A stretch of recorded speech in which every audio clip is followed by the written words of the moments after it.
Kamu tahu nggak ternyata penaklukan Andalus yang melahirkan salah satu peradaban paling gemilang dalam sejarah Eropa bermula dari hanya 7.000 pasukan, dipimpin seorang prajurit non-bangsawan yang menyeberangi laut tanpa jalan pulang. Bagaimana satu keputusan berani di tahun 711 Masehi bisa mengubah arah sejarah sebuah benua? Mari kita bahas kisah luar biasa Tariq bin Ziyad dan lahirnya Andalus.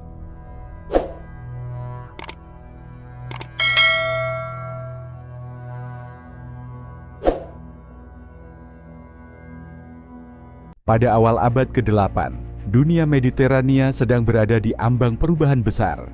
Di barat Eropa, kerajaan Visigoth yang menguasai Hispania tampak kuat dari luar, tetapi rapuh dari dalam. Perebutan takhta, pengkhianatan bangsawan, penindasan terhadap minoritas, dan perang saudara melemahkan fondasi negara. Andalus yang kelak dikenal dunia saat itu adalah tanah yang terpecah dan kelelahan oleh konflik elitnya sendiri. Sementara itu, di seberang laut, dunia Islam tengah berkembang pesat. Di bawah kekhalifahan Umayyah, Afrika Utara telah dikuasai.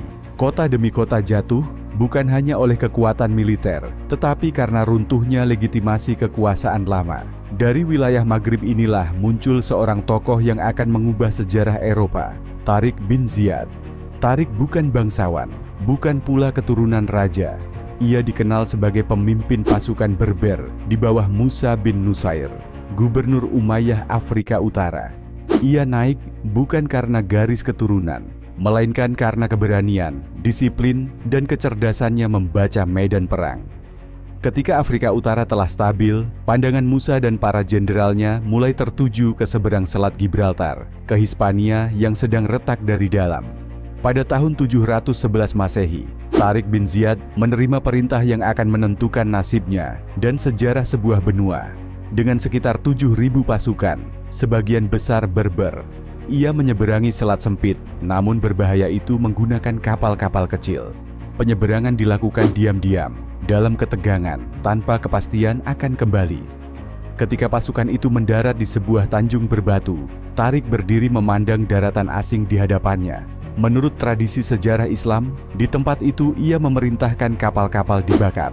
Api menyala di belakang pasukan, sehingga tidak ada jalan pulang. Di hadapan para prajuritnya, Tariq berkata bahwa laut ada di belakang mereka dan musuh di depan mereka. Tidak ada pilihan selain maju. Entah kisah pembakaran kapal ini literal atau simbolis, maknanya jelas. Pasukan ini bertarung tanpa jalan mundur. Tempat pendaratan itu kelak dikenal sebagai Jabal Tariq atau Gunung Tariq. Oleh dunia Eropa dikenal dengan Gibraltar. Tariq bergerak cepat, mengirim pasukan kecil untuk menguasai jalur penting dan mengumpulkan informasi. Kabar kedatangannya sampai ke Raja Visigoth, Rodrik, yang saat itu sedang sibuk menghadapi konflik lain. Rodrik meremehkan ancaman ini. Baginya, ini hanyalah serangan kecil dari sekelompok penyeberang laut. Pertemuan besar terjadi di lembah Sungai Guadalete. Di satu sisi berdiri pasukan Visigoth yang jauh lebih besar dan lengkap. Di sisi lain, pasukan Tariq yang kecil, ringan, dan tidak memiliki jalan mundur. Pertempuran berlangsung sengit selama beberapa hari. Tariq memanfaatkan perpecahan internal Visigoth. Banyak bangsawan membenci Rodrik karena kepemimpinannya dan menarik pasukan mereka di tengah pertempuran. Saat barisan musuh mulai retak, Tariq melancarkan serangan penuh ke pusat pasukan Visigoth. Pasukan berat Visigoth runtuh. Raja Roderick menghilang dan tidak pernah ditemukan kembali. Dengan hilangnya sang raja, kerajaan Visigoth runtuh dalam satu pertempuran. Kemenangan di Guadalete membuka seluruh Hispania. Kota demi kota jatuh dengan cepat. Cordoba, Sevilla, dan wilayah-wilayah penting lainnya menyerah. Banyak gerbang dibuka dari dalam. Toledo, ibu kota Visigoth, jatuh hampir tanpa perlawanan karena para bangsawan telah melarikan diri.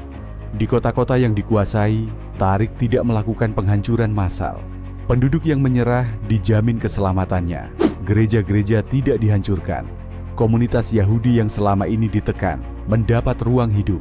Kabar tentang perlakuan ini menyebar cepat dan penaklukan berlangsung lebih cepat lagi. Dalam waktu singkat, sebagian besar Hispania berada di bawah kendali Tariq bin Ziyad. Apa yang bermula sebagai ekspedisi kecil berubah menjadi perubahan geopolitik besar. Kabar kemenangan ini sampai ke Afrika Utara. Musa bin Nusair akhirnya menyeberang sendiri ke Andalus pada tahun 712 Masehi, membawa pasukan tambahan. Ia bertemu dengan Tariq dan mulai menata wilayah yang telah ditaklukkan. Penaklukan kini berubah menjadi pemerintahan.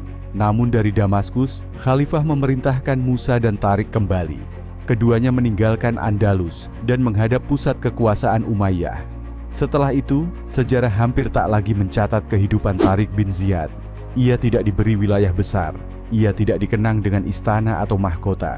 Beberapa riwayat menyebut ia hidup sederhana hingga wafat, tetapi jejaknya tidak pernah hilang. Nama Tariq terukir di peta dunia.